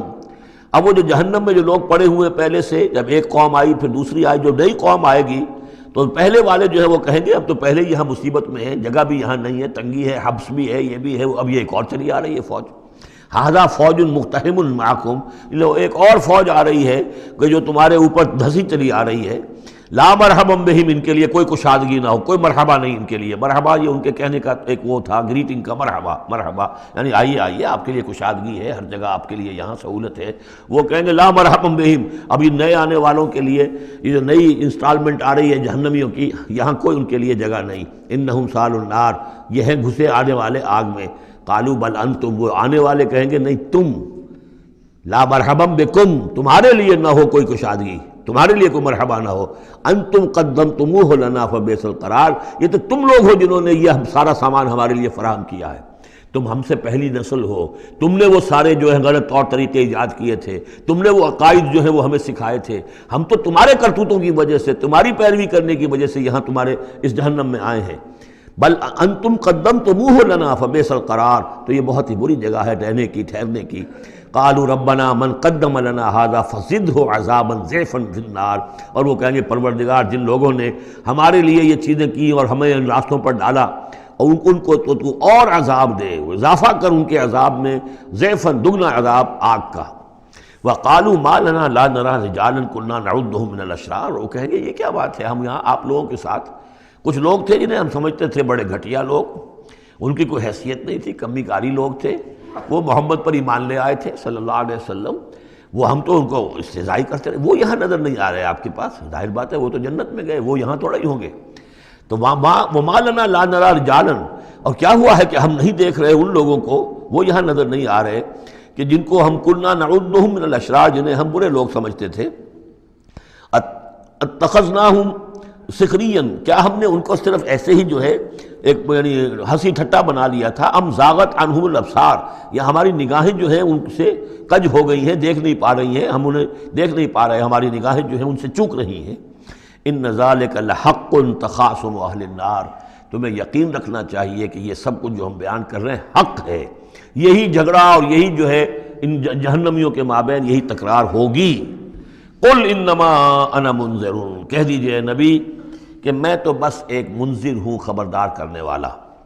وما من الہ الا اللہ الواحد القہار، نہیں ہے کوئی الہ معبود سوائے ایک اللہ کے جو الواحد ہے، اکیلا ہے اور قہار ہے، پوری طرح چھایا ہوا ہے۔ رب السماوات والارض وما بینہما العزیز الغفار، وہ آسمانوں اور زمین کا رب ہے، مالک ہے، اور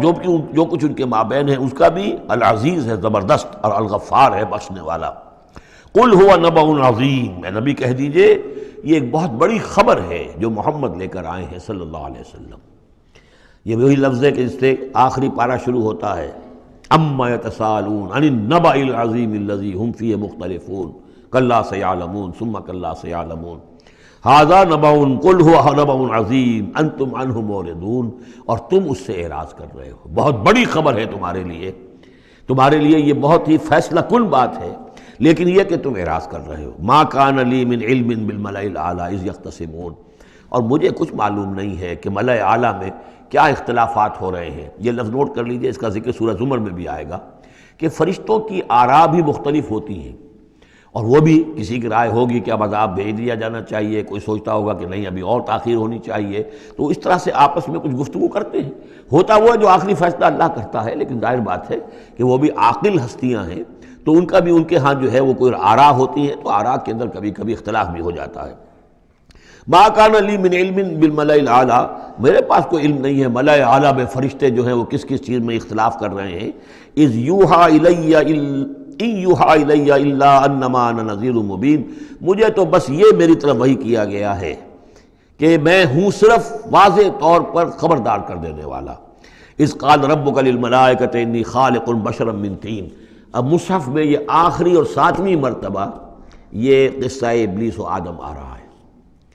7th time and the last time۔ جب کہا تھا آپ کے رب نے فرشتوں سے کہ میں بنانے والا ہوں ایک بشر من طین، ایک انسان بنانے والا ہوں مٹی سے، فَإِذَا سَوَّيْتُهُ، جب میں اس کی تخلیق مکمل کر لوں، درست کر دوں، ٹھیک بنا چکوں، نک سک سے درست کر دوں، اس کو فنیشنگ ٹچز دے دوں۔ تسویہ اس معنی میں آتا، تخلیق تسویہ۔ سبح اسم ربک الاعلی الذی خلق فسوی والذی قدر فہدی، تو تخلیق کے بعد تسویہ ہے، یہ وہاں انشاءاللہ اس پر تفصیل سے بات ہوگی۔ فَإِذَا سَوَّيْتُهُ، جب میں اسے پورا بنا لوں، وَنَفَخْتُ فِيهِ مِن رُوحِی، اور اس میں میں اپنی روح میں سے پھونک دوں، فَقَعُوا لَهُ سَاجِدِینَ، تو گر پڑنا اس کے سامنے سجدے میں۔ اب یہ روح ہی کو ضرور نوٹ کیجئے، اور فَإِذَا سَوَّيْتُهُ وَنَفَخْتُ فِيهِ مِن رُوحِی فَقَعُوا لَهُ سَاجِدِینَ، تو گویا کہ مسجود ملائک ہونا آدم کا اس روح ربانی کی بنیاد پر ہے۔ اس سے پہلے وہ آدم جو بھی کچھ ہے، جب تک یہ روح نہیں پھونکی گئی ہے اس وقت تک وہ مسجود نہیں ہے۔ اس کا رتبہ مقام جو بھی ہے وہ اس روح ربانی کی وجہ سے ہے جو اس میں پھونکی گئی ہے۔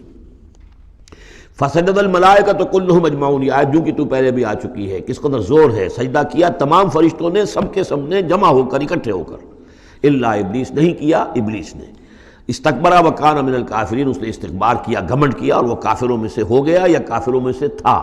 پہلے ہی سے اس میں کفر تھا، چھپا ہوا تھا، تکبر تھا، چھپا ہوا تھا، اب وہ کفر اور تکبر جو ہے وہ سامنے آ گیا، جیسے منافقین کا نفاق غزوہ احزاب کے موقع پر ان کی زبانوں پر آ گیا۔ قال یا ابلیس ما منعک ان تسجد لما خلقت بیدی، اور کہا اللہ نے، اے ابلیس کیا ہوا تجھے، کس چیز نے منع کیا، کس چیز نے روکا کہ تو سجدہ نہ کرے اس کو جسے میں نے اپنے دونوں ہاتھوں سے بنایا ہے۔ اب یہ یدیہ جو ہے یہ خاص طور پر قابل غور ہے، دونوں ہاتھوں سے بنانے سے کیا مراد ہے؟ یا تو قرآن میں ایدی بھی آتا ہے، اپنے ہاتھوں سے، ایدینا، تو وہ تخلیق جو ہم نے ان کے لیے جو بنائے ہیں، چوپائے بنائے، اپنے ہاتھوں سے بنائے ہیں، ہم لہا مالکون، یہ سورہ یاسین میں آ چکی، لیکن دونوں ہاتھوں سے بنانا میرے نزدیک اس کا مطلب یہ ہے کہ دو عالم جو ہیں، عالم خلق اور عالم امر،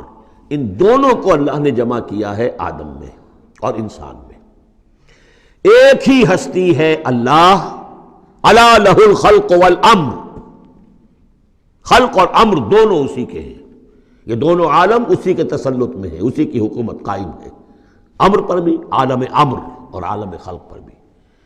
اب فرشتہ صرف عالم خلق سے متعلق ہے، اس کا اس عالم امر سے متعلق ہے، اس کا کوئی وہ حیوانی جسد نہیں ہے، اس کی کوئی بھوک نہیں ہے، اس کو کوئی پیاس نہیں ہے، اس میں کوئی نر اور مادہ نہیں ہے، ان کے کوئی جنسی جذبہ کچھ نہیں، عالم امر کی شے۔ باقی یہ جنات ہیں، ان کے اندر یہ سارا عالم خلق کی شے، ان میں روح کا سوال ہی نہیں۔ باقی جتنے بھی حیوانات ہیں ارضی، یہ عالم خلق کی شے ہے۔ انسان واحد مخلوق ہے اللہ کی، جس میں پھر دونوں چیزیں آ کر جمع ہوئی ہیں کہ عالم خلق سے ہے اس کا حیوانی وجود، یہ جسم جو بنا ہے، یہ مٹی سے بنا ہے، اور لیکن اس کے اندر اللہ نے لا کر وہ امانت جو ہے عالم امر کی روح، وہ جو ہے اس کے اندر پھونکی ہے۔ انا عرضنا الامانۃ علی السماوات والارض والجبال فابین ان یحملنها واشفقن منها وحملها الانسان، اس میں بھی میں یہ بات عرض کر چکا ہوں۔ تو خلقتہ بیدی، میں نے اپنے دونوں ہاتھوں سے بنایا اسے۔ اب اس کو استعارے میں بھی لیا گیا ہے اس معنی میں کہ بڑے اہتمام سے بنایا، میں نے دونوں ہاتھوں سے بنایا ہے، تو اشرف المخلوقات ہے، وہ بات بھی صحیح ہے کہ اللہ تعالیٰ کی کریشن کا کلائمیکس اللہ تعالیٰ کی یوں سمجھیے کہ اس کی کلائمیکس جو ہے، نقطہ عروج جو ہے اس کی تخلیق کا، وہ انسان ہے۔ قال یا ابلیس ما منعک ان تسجد لما خلقت بیدی استکبرت ام کنت من العالین، کیا تم نے غرور کیا، استکبار کیا، یا تو ہے ہی بہت بڑے درجے میں تھا، کوئی تیرا درجہ بہت بلند تھا؟ قال انا خیر من، اس نے کہا صحیح ہے بات، اے اللہ میں اس سے بہتر ہوں۔ اس کے سامنے روح ہے ہی نہیں، اس کے سامنے صرف آدم کا جسد خاکی ہے، حیوانی ہے، تو جھوٹ نہیں کہہ رہا اس کے اعتبار سے، اس کے مشاہدے کے اعتبار سے بات صحیح ہے کہ یہ تو مجھ سے کم تر ہے۔ خلقتنی من نار وخلقتہ من طین، مجھے تو نے بنایا آگ سے، اس کو بنایا مٹی سے۔ قال فاخرج منہا فانک رجیم، سوال یہ ہے کہ اللہ حکم دے رہا ہے تم سجدہ کرو، تو تم نے اللہ کے حکم کی سے نافرمانی کی ہے نا۔ فاخرج منہا، نکل جاؤ اب یہاں سے، فانک رجیم، تم مردود ہو گئے ہو، وان علیک لعنتی الی یوم الدین، اور اب تم پر آخرت کے دن تک، اگلے وہ جزا و سزا والے دن تک تم پر لعنت رہے گی، میری لعنت۔ قال رب فانظرنی الی یوم یبعثون، اس نے کہا کہ پروردگار پھر مجھے ذرا مہلت دے اس دن تک جب کہ یہ دوبارہ اٹھائے جائیں گے، آدم اور اس کی نسل پوری کی پوری۔ قال فانک من المنظرین، اللہ تعالیٰ نے اسی یعنی استحقار کے انداز میں، ٹھیک ہے جاؤ تمہیں یہ دی گئی مہلت جو تم نے مانگا ہے، گرانٹڈ۔ الی یوم الوقت المعلوم، اس وقت کے دن تک جو معلوم ہے، طے شدہ ہے، یوم یبعثون جب آنا ہے اس وقت تک کے لیے تمہیں مہلت دے دی گئی۔ قال فبعزتک لأغوینہم اجمعین، اب اس نے کہا جب تو نے مجھے مہلت دے دی ہے تو اے اللہ تیری عزت کی قسم، تیرے اقتدار اور اختیار کی قسم، میں ان سب کو گمراہ کر کے رہوں گا، الا عبادک منہم المخلصین، سوائے اس میں سے تیرے وہ بندے جنہیں تو خود اپنا بنا لے۔ مخلص، مخلص نہیں، مخلص۔ قال فالحق والحق اقول، اب حق ہے اور میں تو کہتا ہی حق ہوں، میری ہر بات حق ہوتی ہے۔ لَأَمْلَأَنَّ جَهَنَّمَ مِنْكَ وَمِمَّنْ تَبِعَكَ مِنْهُمْ أَجْمَعِينَ، تو میں بھی بھر دوں گا پھر جہنم کو تجھ سے، اور جو بھی ان میں سے تیری پیروی کریں گے ان سب سے جہنم کو بھر کر رہوں گا۔ قُلْ مَا أَسْأَلُكُمْ عَلَيْهِ مِنْ أَجْرٍ، اب یہ بات بتا کے اب حضور سے کہا جا رہا ہے نبی کہیے میں نے تم سے اس پر کوئی اجرت تو نہیں مانگی، میں تمہیں یہ خبریں سنا رہا ہوں، غیب کی وحی جو مجھے آ رہی ہے وہ سنا رہا ہوں، ازل کے جو واقعات ہیں جو اس وقت ہوئے تھے وہ باتیں بتا رہا ہوں، تو میں نے تو اس پر کوئی تم سے اجرت نہیں مانگی، تم سے کوئی انعام طلب نہیں کیا۔ قُلْ مَا أَسْأَلُكُمْ عَلَيْهِ مِنْ أَجْرٍ وَمَا أَنَا مِنَ الْمُتَكَلِّفِينَ، اور یہ بھی تم جانتے ہو، اچھی طرح جانتے ہو، قَدْ لَبِثْتُ فِيكُمْ عُمُرًا، میں تمہارے مابین ایک عمر گزار چکا، میں متکلف نہیں ہوں۔ متکلف کون ہے؟ تکلف کرنے والا۔ اب تکلف ہر اعتبار سے ہوتا ہے، ایک جیسے ہم جسے کہتے ہیں ایک شاعر ہوتا ہے فطری شاعر، اور ایک متشاعر ہوتا ہے۔ وہ شاعر اس فطری نہیں ہوتا، وہ بڑی محنت کرتا ہے، جوڑ توڑ کے کوئی سیکھتا ہے، عروض سیکھتا ہے، یہ سیکھتا ہے، کوئی الفاظ کا ذخیرہ جو ہے جوڑتا ہے، پھر وہ کچھ شعر کہتا ہے، وہ تکلف کے ساتھ شعر کہنا۔ ایک ہے جسے آپ کہتے ہیں آمد، اور ایک وہ ہے کہ آورد، بڑی محنت سے مشقت سے کوئی آپ نے کمپوز کیا ہے۔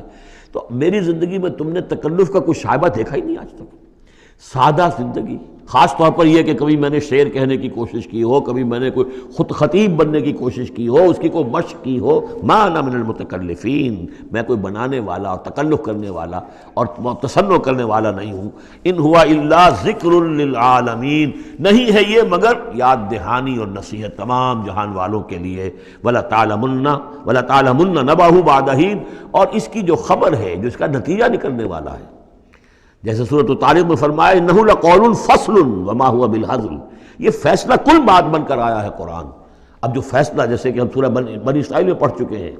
وبالحق انزلناہ وبالحق نزل، ہم نے حق کے ساتھ نازل کیا اور حق کے ساتھ یہ نازل ہوا ہے۔ اب فیصلہ ہوگا، اسی کی ترازو میں قوموں کی تقدیریں تلیں گی اور فیصلے ہوں گے۔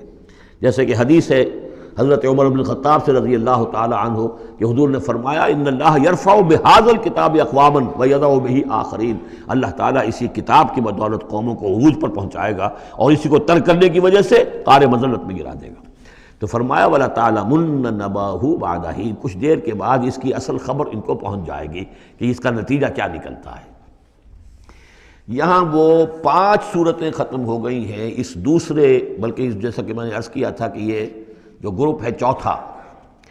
یہ 13 صورتیں مکیات ہیں اس کے اندر۔ ان میں 5 ہیں یہ سورہ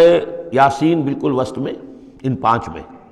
2 ادھر ہیں، دونوں الحمدللہ سے شروع ہوئی ہیں، سورہ سبا، سورہ فاطر۔ دو ادھر ہیں سورہ صافات اور صاد، اس میں بھی صاد آیا ہے، صافات کے ساتھ اس کی مناسبت ہے۔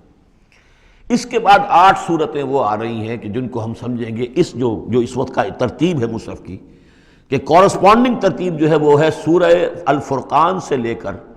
اور سورہ سجدہ تک جو 8 صورتیں آئی تھیں، گویا کہ اسی طرح کی 8 صورتیں یہ آ رہی ہیں۔ ان میں بھی 7 وہ تھیں کہ جو حروف مقطعات سے شروع ہوئیں، 4 الف لام میم سے،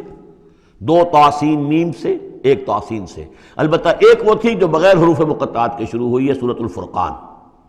یہاں بھی یہ ایک سورت جو شروع ہو رہی ہے سورہ زمر، یہ بغیر حروف مقطعات کے ہے، باقی 7 صورتیں جو ہے حامیم حامیم حامیم حامیم، ان میں سے ایک جو ہے وہ حامیم عین سین قاف، لیکن حامیم کا سلسلہ چلے گا۔ یہ 7 صورتیں در حقیقت ایک سیکونس میں ہیں، اور لیکن یہ بھی ہے معنوی طور پر یہ بھی اسی میں شامل ہے۔ اور ان میں سے اب یہ سمجھ لیجئے کہ جو پہلی 4 صورتیں ہیں ان کا مرکزی مضمون ہے توحید عملی۔ ایک ہے توحید عقیدے کی توحید، اللہ کو ایک ماننا اکیلا، لا ضد لہ ولا ضد لہ ولا مثل لہ ولا مثال لہ ولا مثیل لہ، اس کے جیسا کوئی نہیں ہے، نہ صفات کے اعتبار سے نہ ذات میں، کوئی اس کا کفر نہیں ہے، لم یلد ولم یولد، یہ سب کیا ہی عقیدہ ہے۔ ایک ہے عمل کی توحید، توحید عملی، وہ کیا ہے؟ عمل کی توحید کیا ہے؟ توحید فی العالم عمل، اور جس کو کہ امام ابن تیمیہ رحمۃ اللہ علیہ نے ایک اور بڑی خوبصورت اصطلاح استعمال کی ہے، توحید فی الطلب، توحید فی العقیدہ اور توحید فی الطلب۔ وہ طلب جو ہم پڑھ چکے ہیں سورہ حج میں، ضعف الطالب والمطلوب، یہ طالب و مطلوب کا جو ریلیشن شپ ہے، ہر انسان کا کوئی نہ کوئی مطلوب ہے، کوئی آئیڈیل ہے، کوئی آدرش ہے، کسی کے لیے وہ جی رہا ہے، کسی مقصد کے لیے۔ ایک انسانوں کی عظیم اکثریت ہے جو حیوانی سطح پر زندگی گزار رہے ہیں، جن کا کوئی مقصد زندگی ہے ہی نہیں۔ انسٹنکٹس جیسے کہ حیوانات ہیں، پیٹ میں بھوک لگی ہے وہ کھائے گا، ادھر ادھر منہ مارے گا۔ اسی طریقے سے اس کا جنسی جذبہ، اس کا ایک نظام ہے، اس کے تحت ہی ہوتا ہے۔ اس میں جنسی جذبہ اس طرح کا بھی نہیں ہے کہ بعض انسان جو ہے وہ سور بن جاتے ہیں جنسی اعتبار سے، وہ نہیں ہے، ان کے ان کا ایک نظام ہے، بس انسٹنکٹ کے تحت ہے چل رہا۔ تو جو لوگ صرف اسی پر کھانا پینا، بچے پیدا کرنا، ان کو پال دینا، اگر یہ کام کر رہے ہیں، کوئی ان کی زندگی میں مقصد ہے ہی نہیں، تو وہ نرے حیوان ہیں، انسان ہے ہی نہیں۔ اولئک کالانعام بل ھم اضل، وہ چوپایوں کے مانند ہیں بلکہ ان سے بھی گئے گزرے ہیں۔ انسان کہلانے کا مستحق کم سے کم وہ شخص ہے کہ جس نے زندگی میں کوئی نہ کوئی مقصد معین کیا ہو۔ کس لیے جینا ہے، کس لیے مرنا ہے، زندگی کاہے کے لیے؟ وہ مقصد تو کیا ہے؟ اصل میں تو کیا تھا؟ اپنے رب کو چاہو، اس سے محبت کرو، اس کو مطلوب بناؤ، تمہارا مطلوب صرف اللہ ہو، لا مطلوب الا اللہ، لا مقصود الا اللہ، لا محبوب الا اللہ۔ یہ تھا جس کے لیے تمہیں جینا تھا، اسی کے لیے تمہیں مرنا تھا۔ ان صلاتی و نسکی و محیای و مماتی للہ رب العالمین۔ جس شخص کی یہ توحید نہیں ہے وہ عقیدے کی توحید لیے پھرے، عمل میں مشرک ہے، شرک فی العمل، جس کا تذکرہ پہلے بھی ہو چکا ہے، لیکن ان صورتوں میں اب ایک بڑے سیکونس کے ساتھ آئے گی بات۔ ویسے وہ آیت ہم پڑھ چکے ہیں، ارأیت من اتخذ الہہ ہواہ افانت تکون علیہ وکیلا، اے نبی آپ نے اس شخص کو دیکھا جس نے اپنی خواہش نفس کو اپنا معبود بنا لیا، تو کیا آپ ایسے شخص کی ذمہ داری لیں گے؟ وہ کہتا تو ہے اپنے آپ کو میں موحد ہوں، اپنی خواہشات نفس، اپنے نفس کے کسی مطالبے کو پورا کر رہا ہے۔ یہ دیکھے بغیر کہ اللہ نے اس کو حلال کیا یا حرام کیا ہے، تو اس کا معبود تو اس کا نفس ہے، اللہ کہاں ہے؟ ہاں اللہ کے لیے بھی جا کے نماز پڑھ لیتا ہے، لیکن دوسری طرف وہ نفس کو اپنا معبود بنا کے شرک کر رہا ہے، کہتا ہے لا الہ الا اللہ، تعویذ کو وہ اس کے جو ہے باقاعدہ تسبیح کر رہا ہے، ضربے لگا رہا ہے، جبکہ اس کا معبود اس کا نفس ہے۔ اسی طریقے سے حدیث میں آیا تعیس عبد الدینار و عبد الدرہم، ہلاک ہو جائے یا ہلاک ہو گیا درہم و دینار کا بندہ۔ نام عبد الرحمن ہے، حقیقت میں عبد الدینار ہے، اس لیے کہ دینار کے لیے حلال اور حرام کی ساری اس نے تقسیم ختم کر دی ہے۔ ڈالر آئے، پیٹرو ڈالر آئے، کچھ اور آئے، دولت آئے، چاہے حلال سے آئے، حرام سے آئے، جائز سے آئے، ناجائز سے آئے، یہ تو پھر معبود کون ہوا؟ دولت۔ ہندو میں اور آپ میں فرق کیا ہے؟ ہندو نے دولت کی دیوی بھی بنا کر ایک رکھ لی ہے، وہ لکشمی بائی ہے ان کی، اس کو پوجتے ہیں، دنڈوت کرتے ہیں، اس کی کرپا ہو جائے گی تو دولت ہو جائے گی۔ ہم نے کہا ہٹاؤ اس تکلف کو، اس لکشمی بائی کو ہٹاؤ، سیدھے دولت کو پوجو، تو دولت کے پجاری تو ہم ہیں۔ یہ جو توحید ہے، توحید عملی، اس کا جو پہلا نقطہ ہے اللہ کی بندگی کی توحید، توحید فی العبادت، بندگی صرف اللہ کی ہو، یعنی کل کی کل اطاعت اس کے لیے ہو، باقی اطاعت اس کی اطاعت کے تابع ہو۔ باپ کا حکم مانو، ہاں، جو شریعت کے خلاف نہ ہو مانو، ماں کا مانو، استاد کا مانو، حاکم کا مانو، جو حکم اللہ کے حکم کے منافی نہ ہو۔ لا طاعت لمخلوق فی معصیت الخالق، مخلوق میں سے کسی کی اطاعت نہیں ہوگی جس سے کہ خالق کی معصیت لازم آ رہی ہو۔ اگر یہ نہیں ہے اور مخلوق میں سے کسی کی بھی اطاعت آپ نے قبول کر لی ہے جس میں کہ خالق کی معصیت آ رہی ہے تو یہ شرک ہے، چاہے وہ مخلوق آپ کا اپنا نفس ہو، چاہے وہ کوئی حکام ہو، چاہے وہ کوئی اور ادارہ ہو، کوئی بھی ہو، وہ سب طاغوت ہیں۔ تو پہلی یہ سورہ زمر ہے، اس میں آپ دیکھیں گے کس تکرار کے ساتھ بات آ رہی ہے، اللہ کی بندگی، لیکن اس کے لیے اپنی اطاعت کو خالص کرتے ہوئے بندگی۔ چند آیتیں اس کی ہم پڑھ لیتے ہیں، ویسے یہ کہ وقت بہت کم ہے۔ بسم اللہ الرحمن الرحیم، تنزیل الکتاب من اللہ العزیز الحکیم۔ اگلی صورت شروع ہوگی تنزیل الکتاب من اللہ العزیز العلیم، صرف اتنا فرق ہوگا، یہ دونوں صورتیں جوڑے کی ہیں، آپس میں جوڑا ہے، حکیم اور علیم کا فرق ہے صرف۔ تنزیل الکتاب من اللہ العزیز الحکیم، تنزیل الکتاب من اللہ العزیز العلیم۔ اور یہاں حامیم نہیں ہے، وہاں سے حامیم شروع ہو جائے گا، جیسے سورۃ الفرقان بغیر حروف مقطعات کے ہے، باقی ساتوں صورتیں جو تھیں وہ ہم گن چکے ہیں وہ حروف مقطعات سے۔ اس کتاب کا اتارا جانا ہے اس اللہ کی طرف سے جو العزیز ہے، زبردست ہے، اور الحکیم ہے، کمال حکمت والا۔ انا انزلنا الیک الکتاب بالحق، اے محمد ہم نے آپ پر یہ کتاب اتاری ہے حق کے ساتھ۔ فاعبد اللہ مخلصا لہ الدین، بس بندگی کرو اللہ کی، اس کے لیے اپنی اطاعت کو خالص کرتے ہو۔ بندگی ہو رہی ہے، نمازیں پڑھی جا رہی ہیں، عمرے ہو رہے ہیں، حج ہو رہے ہیں، یہ ہو رہا ہے، وہ ہو رہا ہے، اور طاغوت کی اطاعت بھی ہو رہی ہے، حرام خوری بھی ہو رہی ہے، جو کچھ سارا کچھ چل رہا ہے ہماری زندگیوں کے اندر، سودی لین دین بھی ہو رہا ہے، وہ سب کیا ہے؟ یہ تو خالص بندگی تو نہ ہوئی اللہ کی، یہ تو بڑی پالیوٹڈ ہے، اس کے اندر تو بڑی بڑی گندگیاں شامل ہیں۔ فاعبد اللہ مخلصا لہ الدین، اس کے لیے اپنی اطاعت کو خالص کرتے ہو۔ الا للہ الدین الخالص، آگاہ ہو جاؤ، اللہ کے ہاں قبول ہے صرف وہ اطاعت جو خالص ہو۔ کچھ آدھی اللہ کی آدھی کسی اور کی، دفع کرو، وہ آدھی یہ بھی اسی کو دے دو۔ اللہ بہت غیور ہے، وہ قبول نہیں کرتا۔ میرا بننا ہے تو پورے میرے بنو، یا ایھا الذین آمنوا ادخلوا فی السلم کافہ، اسلام میں داخل ہونا پورے کے پورے آنا پڑے گا۔ اور اگر تم نے یہ کیا، افتؤمنون ببعض الکتاب وتکفرون ببعض، ہماری کتاب کے ایک حصوں کو مانا، ہماری شریعت کے بعض احکام کو مانا اور بعض کو ٹھکرا دیا، پاؤں تلے رون دیا۔ فما جزاء من يفعل ذلك منكم الا خزي في الحیاۃ الدنیا ویوم القیامۃ یردون الی اشد العذاب۔ تو جو لوگ یہ طرز عمل اختیار کریں گے ان کی سزا اس کے سوا کچھ نہیں کہ دنیا کی زندگی میں ذلیل و خوار کر دیے جائیں اور قیامت کے دن شدید ترین عذاب میں جھونک دیے جائیں۔ تو دنیا کی رسوائی تو ہمارے سامنے، ہمارے ماتھے پر لکھی ہوئی ہے۔ 150 کروڑ یا 130 کروڑ دنیا میں ہوتے ہوئے عزت نام کی کوئی شے ہمارے پاس نہیں۔ جو بھی بین الاقوامی معاملات ہیں ان میں کوئی ہم سے کوئی رائے لیتا ہی نہیں۔ الا للہ الدین الخالص، آگاہ ہو جاؤ کہ اللہ کے ہاں مقبول اگر ہوگا تو دین خالص۔ والذین اتخذوا من دونہ اولیاء، اور وہ لوگ جنہوں نے اللہ کے سوا کچھ اور کو اولیاء بنایا ہوا ہے، ما نعبدہم الا لیقربونا الی اللہ زلفیٰ، اور کہتے ہیں ہم نہیں ان کو نہیں پوجتے، ہم تو اصل میں اللہ ہی کو پوجتے ہیں، ان کو صرف اس لیے پوجتے ہیں کہ یہ ہمیں اللہ سے قریب کر دیں گے، یہ ہمارے یہ وسیلے ہیں، ان کے ذریعے سے ہم اللہ کے قریب ہو جائیں گے، اس لیے پوجتے ہیں۔ ان اللہ یحکم بینہم فیما ہم فیہ یختلفون، یقیناً اللہ تعالیٰ فیصلہ کر دے گا ان کے مابین ان تمام چیزوں میں جن میں یہ اختلاف کر رہے ہیں۔ ان اللہ لا یہدی من ہوا کاذب کفار، اللہ تعالیٰ ہرگز ہدایت نہیں دیتا ان کو جو جھوٹے ہوں اور ناشکرے ہوں، کفار۔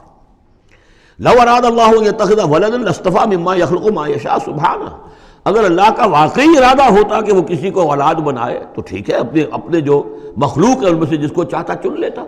اس لیے کہ اس کے ہاں اولاد کا تو تصور نہیں ہے، اس کی اولاد کوئی ہے ہی نہیں، ایک خالق ہے، باقی سب مخلوق ہیں۔